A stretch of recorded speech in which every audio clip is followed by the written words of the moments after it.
Chairman Pakistan Tehreek-e-Insaf Imran Khan ने कहा, पहले ही खबरदार किया था, अगर हमारी हुकूमत के खिलाफ साजिश कामयाब हुई तो मुआशी बहाली दम तोड़ जाएगी। आज यही हुआ। डॉलर 193 का हो गया। स्टॉक मार्केट 3000 पॉइंट्स तक नीचे चली गई। महंगाई की शरह 13.4% तक पहुंच गई। मार्केट को इस वक्त पॉलिसी और एक्शन का इंतजार है जिससे इंपोर्टेड हुकूमत फराहम करने में नाकाम है।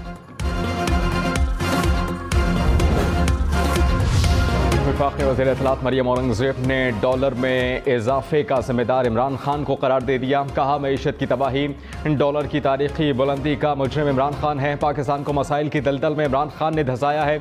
IMF के मुआहिदे पर इमरान खान ने दस्तखत किए। इमरान खान शोर ना बचाएं, महंगाई और मुआशी तबाही का हिसाब दें।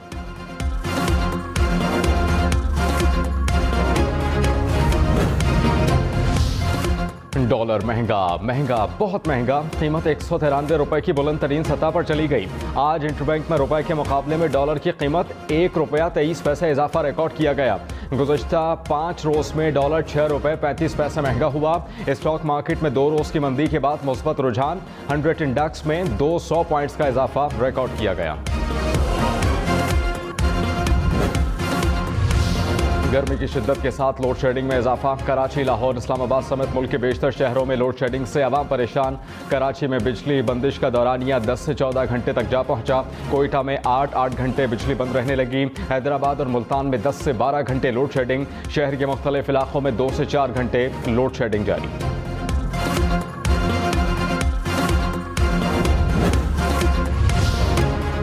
मुल्क भर में बिजली की तलब ज्यादा, पैदावार कम। मजमूई शॉर्टफॉल 4745 मेगावाट हो गया। मजमूई पैदावार 20,757 मेगावाट, तलब 25,500 मेगावाट तक जा पहुंची। सरकारी थर्मल पावर प्लांट्स 821 मेगावाट बिजली पैदा कर रहे हैं। निजी शोबे के बिजली घरों की पैदावार 11,717 मेगावाट है। अमरीकी जेलों में कैद पाकिस्तानियों की तफसीलात कौमी असम्बली में पेश। अमरीका में फेडरल जेलों में 49 पाकिस्तानी जेर हिरासत अफराद पर फितना पर्दाजी, धोखा, भत्ताखोरी के इल्जामात हैं। वज़ीर ख़ारिजा बिलावल भुट्टो का तहरीरी जवाब। वज़ीर आला सिंध मुराद अली शाह ने कहा कि दहशतगर्दों को छुपने की कोई जगह नहीं देंगे। दहशतगर्दों को ढूंढ कर मारेंगे। दहशतगर्दी का हर सूरत खात्मा करेंगे। मुश्किल फैसले लेने पड़ते हैं, अभी भी हम मुश्किल फैसले लेने में घबरा रहे हैं। पाकिस्तान तहरीक-ए-इंसाफ के रहनुमा फवाद चौधरी ने कहा, पूरी नाम नेहाद हुकूमत लंदन में बैठी है। मुल्क में कोई हुकूमत नहीं। पंजाब में पानी मैसर नहीं, फसलें तबाह हो रही हैं। ये मजाक बंद करें और पूरी हुकूमत बनाएं और इंतखाबात कराएं।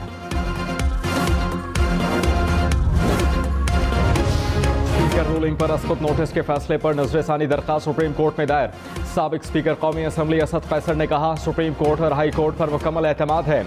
उम्मीद है कि अदलिया जल्द इलेक्शन करवाने में अपना किरदार अदा करेगी। पूरी कौम की नजरें अदालत पर हैं।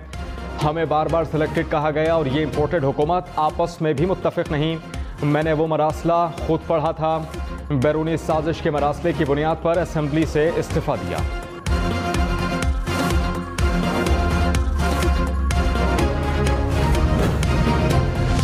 PTI आज मर्दान में पंडाल सजाएगी। जलसा गाह में तैयारियां हतमी मराहिल में दाखिल। 30 फीट चौड़े 80 फीट लंबे स्टेज की तैयारी।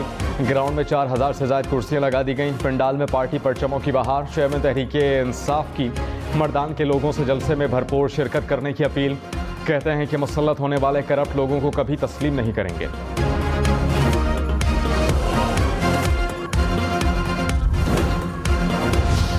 DGI-SPR ने कहा, बार बार दरखास्त कर रहे हैं, फौज को सियासत में मत घसीटें। पिछले चंद दिनों में तमाम सियासी जमातों की लीडरशिप्स ने मुसल्लह अफवाज की लीडरशिप के खिलाफ बयानात दिए। हमारी तमाम लीडरशिप का फोकस अपनी जिम्मेदारियों पर है। जल्द इलेक्शन का फैसला सियासतदानों ने करना है। फौज का कोई किरदार नहीं। जब भी फौज को किसी सियासी मामले में बुलाया गया तो मामला मुतनाज़ा हो जाता है। इसीलिए फौज की लीडरशिप ने फैसला किया है कि खुद को सियासी चीज़ों से दूर रखना है। शेख रशीद ने बिलावल भुट्टो के वजीर की धमकी वाले बयान को मजाक कह दिया। कहा कि मरियम नवाज और आसिफ अली जरदारी ने फौज को निशाने पर रखा हुआ है। छठी बार DGISPR ने कहा कि फौज को सियासत में ना घसीटें। DGISPR का बयान फौज के अंदर की सोच की तर्जुमानी करता है। मुल्क की मसाइल से निकलने का वाहिद हल नए इलेक्शन हैं। इंतखाबात ना कराए गए तो मुल्क श्रीलंका की हालात की तरफ जा सकता है, फिर किसी के हाथ कुछ नहीं आएगा और झाड़ू फिर जाएगी।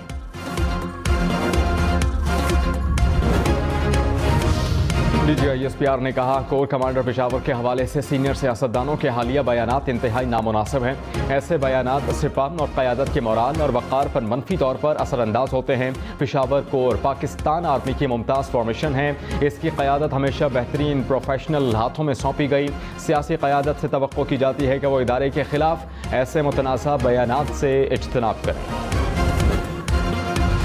गुजरावाला में कोट लद्दा के करीब अलमनाक ट्रैफिक हादसा, 12 अफराद जान से गए, 8 जख्मी हैं। हादसा 2 मुसाफिर वैन के डंपर से टकराने के नतीजे में पेश आया। जख्मी अस्पताल मुंतकिल। जाँ बहक होने वाले ज़्यादातर अफराद का ताल्लुक एक ही खानदान से है। पुलिस के मुताबिक हादसे के बाद डंपर का ड्राइवर फरार। पुलिस ने मुकदमा दर्ज कर लिया।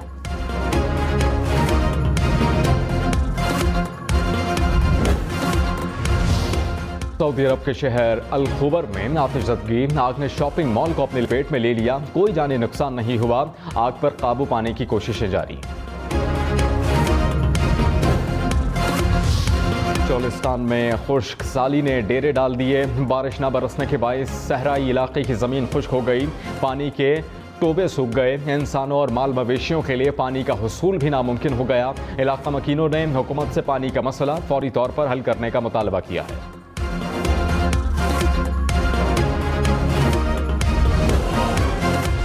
बैरून मुल्क मुकीम पाकिस्तानियों की जानिब से मुल्क को रकूम भेजने में रिकॉर्ड इजाफा। मुल्क की तारीख में पहली बार 3 अरब डॉलर से ज़ायद तरसीलात भेजी गईं। रवा माली साल के 10 माह के दौरान तरसीलात मजमूई तौर पर 26 अरब डॉलर हो गई।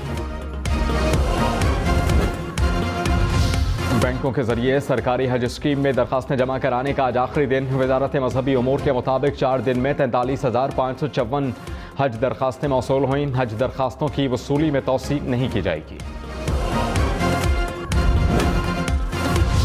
सिंध हुकूमत ने इंसदाद तजावुज़ात फोर्स के इख्तियारात में इजाफा कर दिया। इंसदाद तजावुज़ात फोर्स किसी भी सरकारी ज़मीन, ग्रीन बेल्ट, सोसाइटी, फुटपाथ और सड़क से तजावुज़ात का खात्मा खुद कर सकेगी। नोटिफिकेशन जारी। कराची समेत सिंध भर में CNG स्टेशन आज से 4 रोज़ के लिए बंद। CNG स्टेशन 16 मई की सुबह 8 बजे खोले जाएंगे।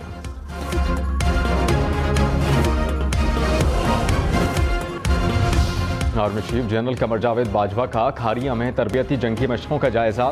मशकों के दौरान जवानों की पेशा वराना महारतों के अज़्म को सराहा। आर्मी चीफ ने फॉर्मेशंस के तरबियती और हरबी सलाहियतों की तारीफ भी की। मशकों के दौरान नई टेक्नोलॉजी के इस्तेमाल और महारतों को सराहा।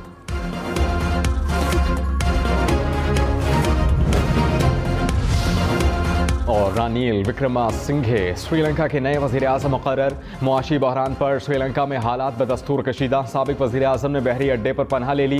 हंगामों में अब तक 9 अफराद हलाक और 300 से ज़ायद ज़ख्मी हो चुके।